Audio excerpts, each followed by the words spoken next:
It's got a very interesting times that we are in right now. So I want to invite you once again so we can have a conversation. Tonight we are really looking at Auxilia. Quite interesting. A little bit later on, we're going to look at the government in exile, which I saw it has been trending for the past weekend. It has been hot and hot, and it's still trending as we speak. A lot of reactions to it. But I want us also to have a chat about it. But now let's focus on Auxilia Mnangagwa, who has a plan to topple VP Chiwenga. I didn't see this coming, y'all. And also gunshots also were fired to block President Emmerson Mnangagwa to come so that he can address the church gathering. Come through, guys. We need to have a chat. It's quite very interesting days ahead, but I want you to at least join me in this conversation. Please don't forget, if it's your first time to come across this channel, that you subscribe and ring the bell so that every time I'm live or I drop a video, you'll be notified immediately. But I want to send some love and light to my regulars as well and say, shout out, guys. Come through. We need to have a chat. I can see a lot of people here joining us right now. Please don't forget to like the live so that we push algorithm, inviting everyone to the conversation. Good evening to you, and it has been a minute, but welcome. We need to have a chat. Quite interesting days ahead, y'all, and I want you to join me very quickly. I can't take this anymore. What's up, y'all? What's up? Yeah, things are getting wild, really, really wild. I cannot. One thing I must tell you is we are in those days. Good to see you, James. Please, good to see you. We are in those days of Grace Mugabe. Do you remember Grace Mugabe? Do you remember her days? Right, when she was talking a lot. Brian, good to see you. But there's a difference. So I want you to drop your location, please. As we move forward right now, I need to know where you guys are watching us from. We have got Charles right here. James, good to see y'all. Yeah, I'm excited. Like I said, it's been a minute, but yeah, here I am. Boom, I'm back. Thank you. And God bless you all. All right. I think we are in that era of Grace Mugabe. Do you remember what happened, in pre-2017 and how she went wild when they were on the campaign trail? She could say anything that she wanted to say. Now, Auxilia Mnangagwa is a different player. Okay, she doesn't say much, but man, she makes moves. So that's what we need to discuss this evening. Now, before I proceed, I want to read this quote. Slavery destroyed us, religion divided us, and ignorance controls us, and the truth scares us, the unknown. Is that not true? Slavery, it destroyed our minds, and the religion as well have divided us. Ignorance is controlling us daily. Like, I can see the lies that are going on the streets right now, but it's controlling our destinies. But when we look at the truth, we are terrified to simply walk, on the truth. I don't know why. I don't know why we are afraid to walk in truth. Shocking. All right. So now, Auxilia Mnangagwa was, of course, today touring the stands at the agricultural show, smiling all the way up. And for the past few months, she has been literally moving around the country, cooking for people. And I knew that she's not just cooking, she had intentions, right? She was marketing herself. Because now you will see as we move along, what's the goal? Again, we are back to square one. You know what I mean? At Grace Mugabe's era. That's where we are now. But this time we are dealing with Auxilia Mnangagwa. And you also know, do you know that she has got her own lounge that was actually designed specifically for her at the Robert Mugabe International Airport? They built what they call a VVIP pavilion. This is actually for the elites, like for the big boys. And I think I told you last time that my sister was flew from Dubai, and then she flew with one of the guy who is known to be the most corrupt guy in town with bags of money. And those bags of money, he actually said, no, there's money. They were written diplomacy. Okay, I won't say his name. And then the moment he landed by Robert Mugabe, the police were around him, escorted him out of the place. And I'm like, so you think the gold mafia lied? No. It's for real. They were not. They never lied at all. So she has got her own VV, also her own lounge, at the airport. Oh, wow. So let me read what has been sent out this today. And I hear this is that the First Lady's Lounge at the Robert Mugabe International Airport VIP Pavilion. All I can say is whoever bewitched us must have mercy. Whoever bewitched Zimbabwe must have mercy, because the way we are being treated do not make no sense. You understand? It doesn't make sense. But here we are. We need to find the way moving forward, right? But I can guarantee you cannot talk about Auxilia without talking about President Emmerson Mnangagwa, because these people are together in this whole thing. She's the wife to the president. She's the first lady, which means that nothing happens. You know, you remember the last time when Angel called her, and she said, nobody must talk to daddy. I understand though. You know what? I understand. And again, I can give that to her because, I mean, she's supposed to respect her husband. But this time, I don't know what's going on.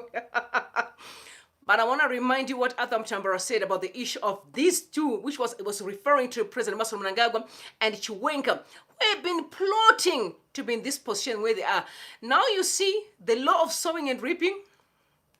Do you understand the law of sowing and reaping? That what you sow is what you're going to reap. You understand what I'm saying? So you need to mind how you treat people, how you play the cards, because it's going to rain, y'all. It's going to rain. But I want you to listen to Tambara. Talking about these two guys, President Emmerson Mnangagwa and Chiwenga, I said you can't separate the two, because that's exactly why we are where we are today. These two guys have been plotting all along to get to where they are today. That's why they managed to topple, Robert Mugabe in 2017. But let's hear Professor Tambara, please, addressing the issue of President Emmerson Mnangagwa and Chiwenga. Take a listen. It made me laugh. You're trying to see President Mugabe. You've made an appointment. You've been told you can come and see the man. And you're being stopped downstairs. And you're like, why am I being stopped downstairs? You then say to Mugabe, when you got in, that you're being stopped. And Robert Mugabe said, oh, those two are just overzealous and insecure handlers. They fear your growing influence and impact. And those two were Chiwenga and Mnangagwa. Talk to me about that. See, these plotters have been plotting for a long time. Every time you get close to Mugabe, they were worried about that because they were thinking succession. So, although I was an outsider, just the fact that Mugabe had respect for me, had time for me, worried these people. To the extent that Mnangagwa tried to stop a meeting, an official meeting that Mugabe had called, by asking security people to stop, and I had to use, brute force to just push the security guy. Could have been shot and got in. Oh. And Mugabe laughed about it. He said, look, these are psychophants. They are worried about you getting close to me because they think influence comes from closeness. And so you find that they are manipulating the old man by access, limiting access from people. So Mugabe was very contemptuous of these people. And but of course, I think he overstayed his welcome, and then they outplayed him. But he was never impressed by them. You see, they've been playing the cards. It's a game of chess. But like I said to you, the law of sowing and reaping. I don't know. Honestly, I feel for Mr. Chiwenga, because listen, y'all, I think for this time I'm Team Chiwenga, because I saw someone tweeted a very interesting tweet. That was actually Lynn. Lynn said, I would rather have Chiwenga as the leader if they force us to be in this position, but I cannot afford to move again with Mnangagwa's dynasty, which I completely agree. I can't stand the Mnangagwa dynasty for me. I can't stand it. I cannot. It's too much to deal with. But like I said, we still need to go back to square zero. But if I have to choose between the two, I'd rather go with Chiwenga than I have to remain here and be going through all these circus. I'm done and I'm tired. But like I told you, Auxilia is making heavy moves. And by the way, I don't understand what's going on with the women in Zimbabwe, especially the Women's League, Zanu-pf Women's League. Now, shout out to the Deep State. Zanu-pf Women's League, what are they doing? They're doing absolutely nothing. Nothing. I've seen young girls, being violated. I've seen kids being killed. I never saw the Women's League maybe at the court dancing or at least holding placards and stop violence. Not one day. I don't even they exist. But all of a sudden, I'm seeing that Auxilia has decided that she's going to nominate a woman to replace VP Chiwenga. Woo! These are allegations that are being dropped right now on X as we speak. She chose to replace VP Chiwenga with a woman. Okay, I know that may sound very attractive, because women will be saying, women power, it's time for us. This one, yeah. Because you know who the woman is that is being alleged that, and again, is going to be replaced. So the VP Chiwenga, who worked tirelessly, for decades to get to where he is today, You saw him in 2017, excited as ever. Now, all of a sudden, this man is now being toppled and replaced by a woman. No. All right, so I'm going to tell you who the woman is, but I need to read the message first that has been sent out. So this is my Jairosi, who said Mnangagwa's wife and children have requested to have General Chiwenga replaced by Auxilia's friend. To complete the Mafidi dynasty, they want a female VP nominated from the Women's League. Allegedly, Auxilia met a number of women in an office at Zanu-pf headquarters, second floor, to plot the move. I saw people actually, even also the other page that is always there for the children, for war veterans as well. I saw them writing the very same story, you know, that that's what's going on currently. They are plotting to remove VP.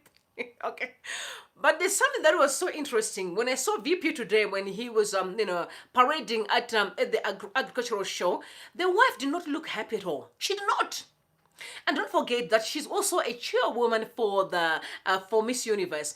And the last time I checked, when there was Miss Universe, I never saw the first lady there, and I was like, hold on, I expect the first lady to be then supporting, you know, the woman, you know what I mean, like a woman power. But this is a different story. It's not happening. So let me tell you who the woman is. Do you remember Maiza? Yeah, Virginia Maiza is a woman that they're alleging that she's the one that's going to replace VP Chiwenga. But you know, when things start, moving around the streets, you know what I'm talking about. Do not forget that people within Zanu-pf do not want this war dynasty to carry on. So any little meeting that happens, they make sure they disclose it to the people. They will leak the information to the intelligence, and before you know it, it's all over the place, and we have that information attention now. That page as well for the children, for the war veterans, also wrote and say, according to COZWVA Intelligence Unity, CIU, this is a Zanu-pf 2017 repeat, where G40 were conducting meetings plotting to move a motion for a female VP to replace ED. All is not well, gloves are off. 2030 will suffer great resistance, and that notion against General Chiwenga is not going to work. And by the way, we're going to look at the issue of the constitution that is at play right now. I think you've seen what's circulating on social media. We're going to look at that. But I need to zoom into the issue here of Auxilia Mnangagwa, who is becoming such an interesting to, and I know, I mean, married people will tell you that women make the moves. When a man is married, you may think that is him. Sometimes it's a woman that is, pushing.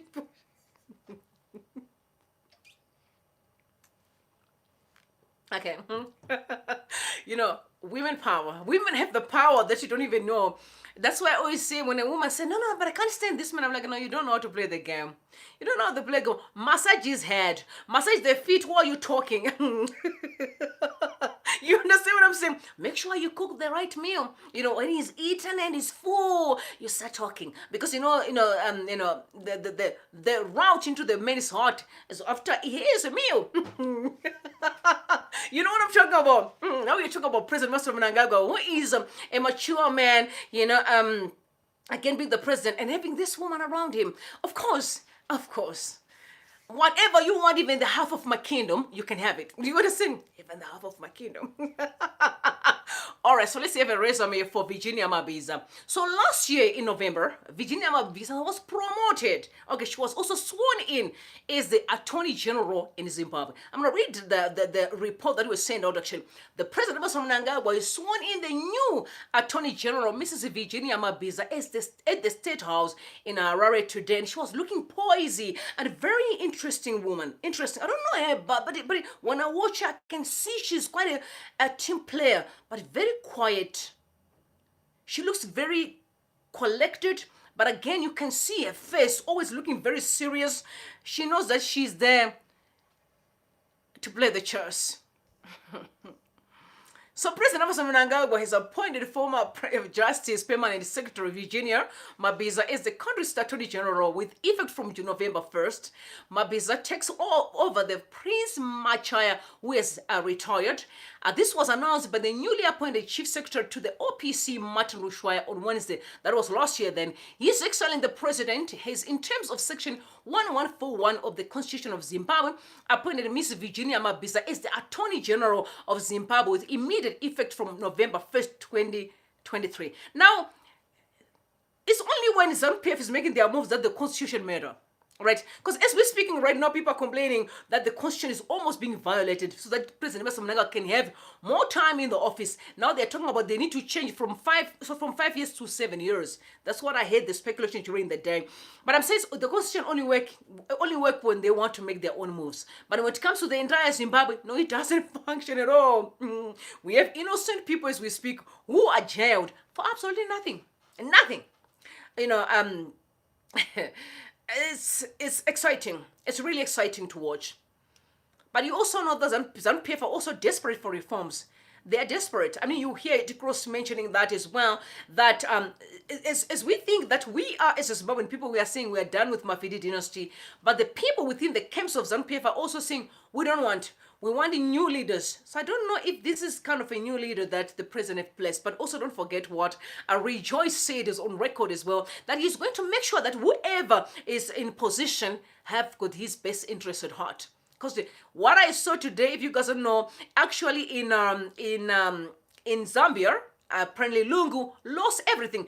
Yesterday they took almost 109 houses that he bought under certain people's names, but the house belonged to Edgar Lungu. This is to show you the kind of games these politicians are playing. So if they have to leave someone in position, whatever strong, like this position, I'm talking about positions of power, that kind of making decisions in the country, powerful spaces, they have to put people that have got the best interest at heart. Does that make sense to you? All right, so now let's listen to Eddie Cross, please, confirming what I'm telling you now, that even those in Zanu-pf can't take this anymore. They want change. They want reforms. They want young people to take over. They're tired of reshuffling the very same old people. Take a listen, please.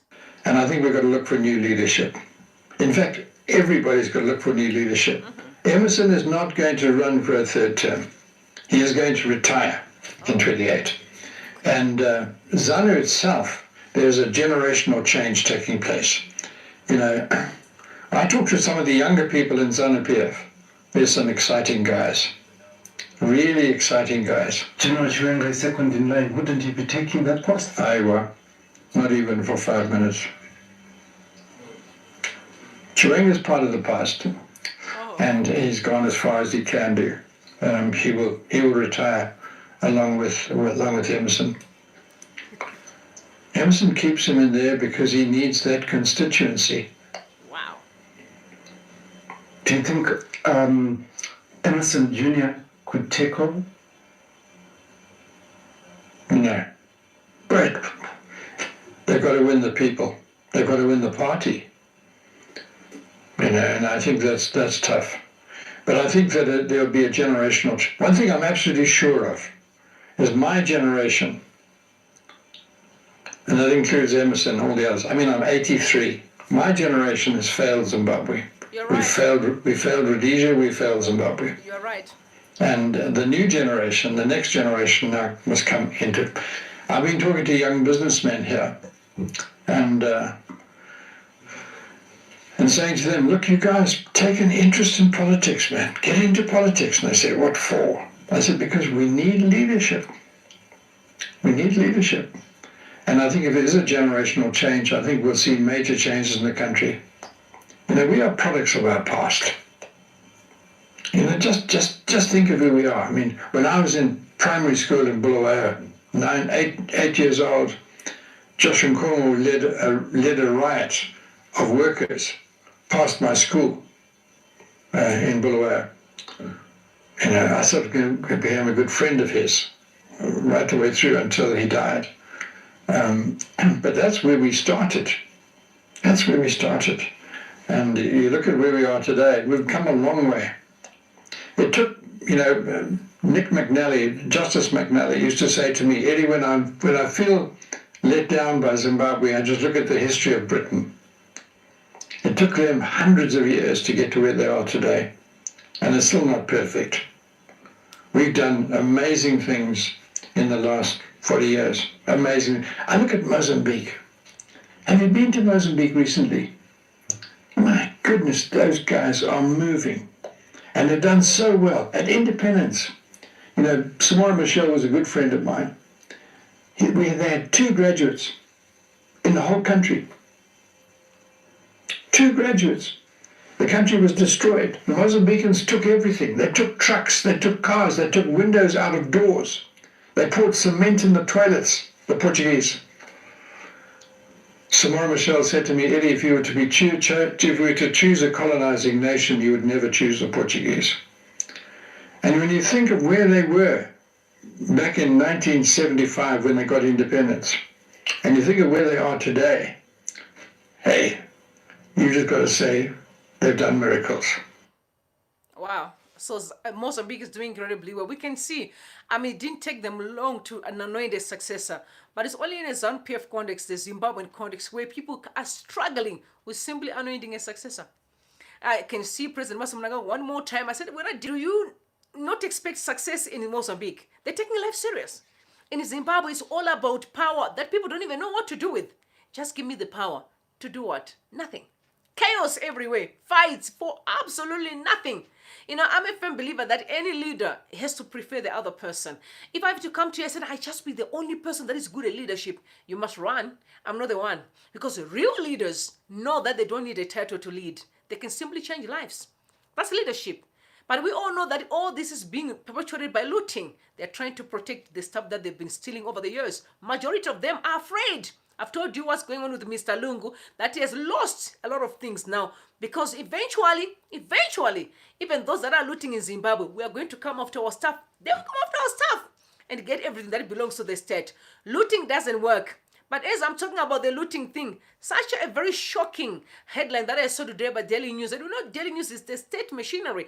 So they sent out a statement, in a report today that, I want to read that report. You'll be shocked. Do you still remember if there's Tambing in Zimbabwe? That bank, does it exist for you? Tambing. You know Tambing? But I saw it in South Africa. It's there somewhere, somehow. I just saw people marketing one day. It's like, you want to have an account? I'm like, I know the history of this bank. Now I read what they sent out. A report that one of the leading banks in the country, hear this out, one of the leading banks in the country, Time Bank, he has offered the government a loan of 35 billion. I don't know if they wanted to say if 35 billion, okay, 35 billion to compensate white farmers and other groups of people in an inclusive manner. I want you to make sure that you put that on record. 35 billion US dollars loan, Chikoreti. But the last time I checked, Zimbabwe is sitting at about 21 billion debt as we speak dollars. Right now, if these reports are correct, now they've loaned 35. First of all, this bank, I don't know if it exists or not. I need to do my research, but the last time I checked, it wasn't. Because you can actually see people's comments there that the bank does not exist. But for some reason, this bank is able to borrow the country 35 billion US dollars. Another looting vehicle, I can just tell you, nothing else.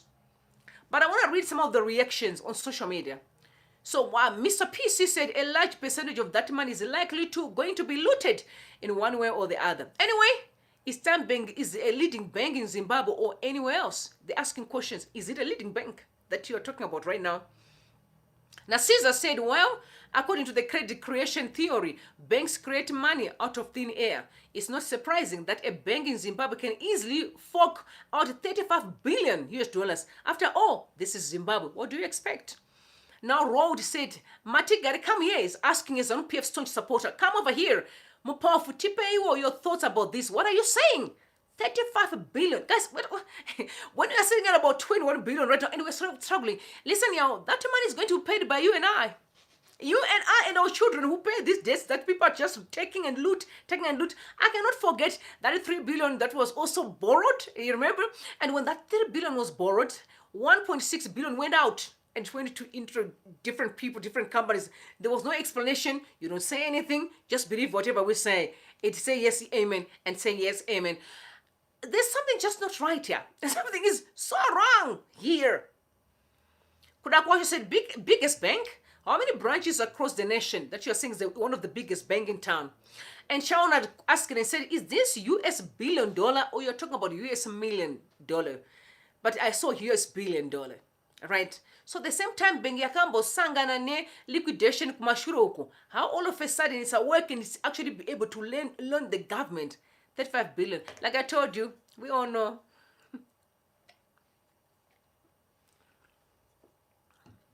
Brothers, the last time I checked, the farmers were not going, now they're being compensated 35 billion. What about Vanashim Guido? What about our parents who died during the struggle? What are people who lost a lot of things? What about those that were working in the farms? Questions that no one can answer us. But anywho, we need to move on. But now you know it's on record that the government is borrowing such a lot of money, right? A lot of money to compensate. And I think the kicker for me and the catch for me was like, was the last part of the report that, 35 billion to compensate white farmers and other groups of people in an inclusive manner. That on its own is already tell you what's going to happen here. Only God knows. But we'll follow up the story very closely. But now, the divide and rule has reached another level. Because like I told you, the church has failed. The church has failed to protect its legacy of religion. Like protect Jesus Christ. The church failed. Because now as we speak, gunshots were fired in the church. People are fighting. Some said we don't want to see President Emmerson Mnangagwa here. Some says we want to see them. But don't forget that that group of Apostolic kind of Dubai. You remember they looked very much confused about the trip. But they went to Dubai. Brand new bags and handbags that they were with. And the allegations were they were just simply, these were allegations. They were simply just smuggling our minerals to Dubai. But I could see the entire journey that was interesting, man. From having these fancy clothes and getting into the plane, and then boom, they were in Dubai. We saw them eating very luxurious meals there, and before you know it, they were on holiday. Now they're gallivanting, and I'm just watching, and I thought, no, is this the church? Or it was all just a play, a game. But anyway, so gunshots in the church. I'm going to read the article. So gunshots were fired by Zimbabwe.com. And deadly war erupts at Paul Mwazha's church over President Emmerson Mnangagwa's visit. All right? Right. A fierce turf has erupted within Paul Mwazha's African Apostolic Church ahead of the President Emmerson Mnangagwa's visit to the church Ndarikure Shrine on August 30, 2024. So this coming weekend, he's supposed to be there this week, yeah. So the conflict, which has escalated to the point of gunfire and destruction, threatens to overshadow the president's visit and cast a dark shadow over the annual church gathering. Wow, that's a lot there. So they're accusing the president of casting a dark shadow of his visit. I understand. When you're going to protect Jesus Christ, you have to protect him. Politicians can't be using the Church of Jesus Christ just for jokes. I support those that are standing firm and defending their religion. I believe them and I respect them, honestly. So the clash between two factions. So there are two factions, divide and rule. Now the church is divided. Within the church, one led by Reverend Nyika Murisi and the other by Enerst Mhambare and Kurauone Sibanda. And I remember Enerst very well. If my memory serves me best, the other guys that went, I told you the Apostolic kind of Dubai. I think Mazbaba Enerst was there, was the one that seems to be like very vocal there, and people came to the airport welcoming this Mazbaba Enerst. I'm sure he's the one, he's the big wig, he's this brother here.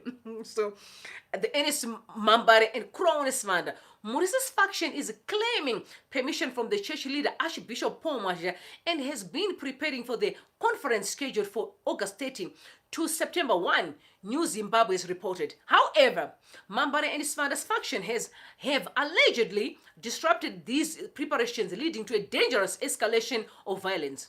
In a letter to Police Commissioner General Godwin Matanga, Murisi's lawyer Rubaya and Chatambuza legal practitioners outlined the alarming situation.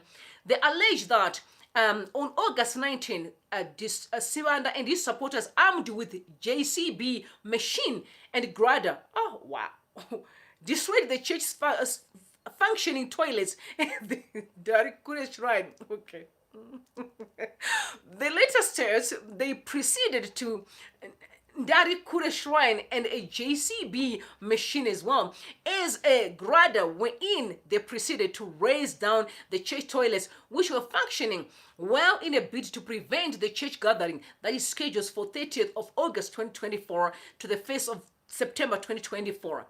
The destruction didn't stop there. He has allegedly proceeded to dig trenches across the roads leading to the shrine in a bid to block our clients from accessing the shrine. The letter continues. Our clients. Okay. Kurauone allegedly discharged a firearm to disperse some of our clients who had proceeded to the shrine to commence preparatory works. He proceeded to point the firearm to other church members who tried to negotiate with him. The lawyers further allege that the Mhambare faction is abusing a court order obtained against other faction, which they claim does not relate to their clients. They argue that despite Mwazha's consent for the gathering, Mhambare and his supporters are attempting to stop it without a lawful order against Murisi, Murisi's faction. So Murisi's faction sees the conflict as politically motivated, citing the presence of President Emmerson Mnangagwa as the guest of honor at the gathering. The lawyers claim our clients suspect that Enerst, Mhambare, Kurauone, Sibanda, and his cabal are sympathetic to other political actors. I agree, we have seen it, who are opposed to the presidency of His Excellency Comrade Dr. Emmerson Mnangagwa, since he is the one earmarked to attend as the guest of honor. The lawyers have requested police protection for the conference, citing the potential for further violence and disruption. It is critical for Zimbabwe Republic Police to attend our clients' meetings for purposes of keeping peace, since they are peace-loving. The letter states, in the circumstances, our clients are requesting protection and security during the intended gathering scheduled from the 30th of August 2024 to the 1st of September 2024. So now the church is divided because of politicians. Politicians have divided the church. I'm not surprised. Even other churches too. It's just a mess. I can't believe, guys, this is the end of the dynasty. You know, you can mess with other things, but you can't mess up with the Church of Jesus Christ, because he stands for his church and he will defend it. I can tell you, I can see this thing is not ending well. This one is not ending well. Because we also know right now that VP Chiwenga is not just sitting. I saw him today walking with that stature at the agricultural show, but I was just like, I can just imagine if you were wearing your own camouflage. You know, the camouflage that he used to wear when he's the real general, you know, but still, he put his study glasses, he was wearing his suit, walking with so much authority, and I said, I know you're not just sitting back and doing nothing. Go ahead. We're just watching and we are following everything that's happening right there. Okay. I've told you about the women. Now we're moving into the Women's League. The Zanu-pf Women's League are nothing but a disappointment. I've made it very clear. Now there's quite a number of ladies who are very much committed to other functions, right? In Zimbabwe, there's what they call this Duke and Slay function that happened in Harare. I can just imagine how that function looks like. Duke and slay. So you put a duke and you come in, you'll be slaying with it, you know. That actually turned myself, I need to pick up my phone and call this other woman who makes some nice, very exotic, beautiful, you know, duke, and say, you know what, I just can't wait to also attend the Duke and Slay one day, you know what I mean? So while we are busy, desperate for women who can stand firm in the political space, and I'm not saying you don't have to be a politician, but you need to just stand firm and make sure that at least you have a voice so that we build a better Zimbabwe. It seems like most women are on mute. I don't blame them still, because I know men are brutal in those spaces. The political space is brutal. You know, I've been accused of a lot of things, and I told you, you know, someone even lied. Someone lied. Try, because they have nothing on me. They have nothing on me. They were looking for something to just tint me. And I'm sitting, I'm like, dude, listen. I spent all my life working on my reputation. So you can't come here and think you can bring it down. It's not possible. I have a reputation to protect. So women attended to this Duke and Slay function. I'm going to read the article. So almost 14,000, listen, Zimbabwean women attended a Duke and Slay party at Alex Sports Club in Harare. Entry fee was about $10 to $30 for VIP. Drinking and dancing, our struggles are different for sure. Imagine the difference they would have made if they took to the streets peacefully. No, even if they don't take to the streets, but if they can voice up, because if you go to social media and there's all manner of nonsense going on, women are there flocking there and just listening. Why they don't realize that a majority of them, number one, their marriages are collapsing because of politics. I've seen a number of girls recently, last week again, reports where almost 1,000 women went looking for husbands at a shrine, at a prophet there in town. Again, it's your problem. It's just politics. That's what you don't realize.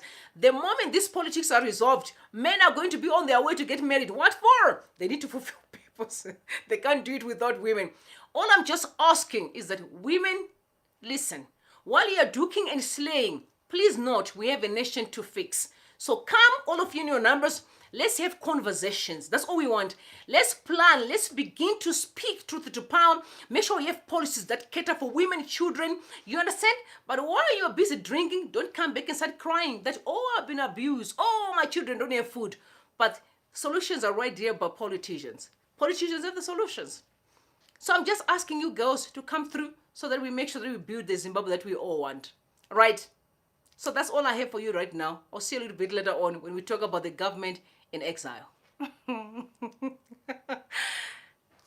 The government in exile, and also looking at President Emmerson Mnangagwa.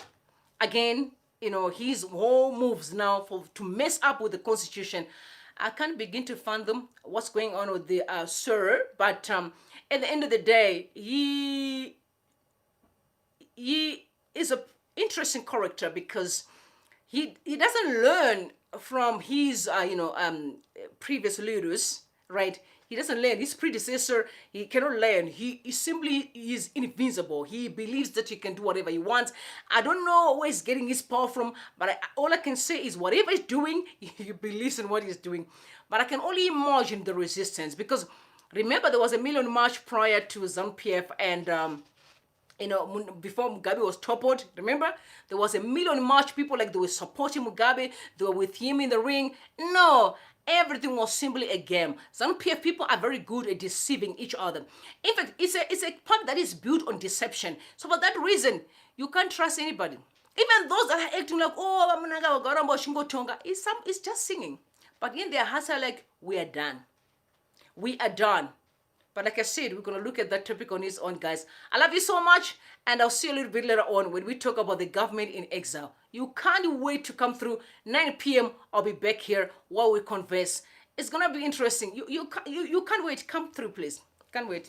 A lot happened last night, and you want to hear some of them shocking revelations. Fights, unbelievable. But anyway, I'll see you later on. I love you. May God bless you and may God bless Zimbabwe. Just know that we are very close to the finishing line. This entire fight here will bring the freedom that we always wanted in Zimbabwe. Once again, because I've got so much love for you and the people have always been saying to me, I'm not playing the song that they love, but because I live for you. You understand? I live for you. That's how much I love you. You must know that I respect you, please. So we're going to meet in Zimbabwe. God bless you and God bless Zimbabwe. Okay, let's go.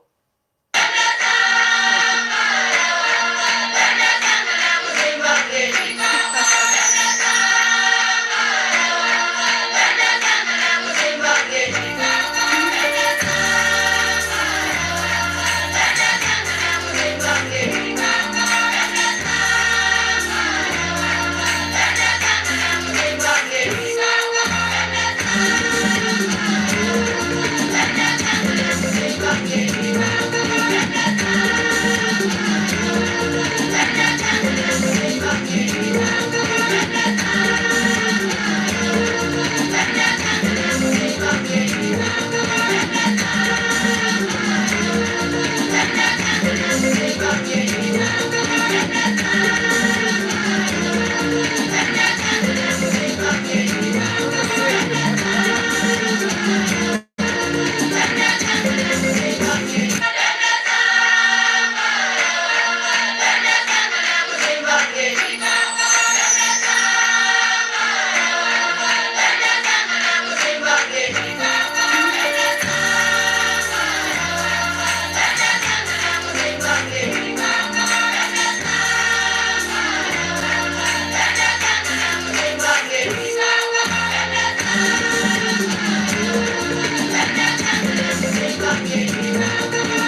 guys. So have a good one, and I'll see you later on.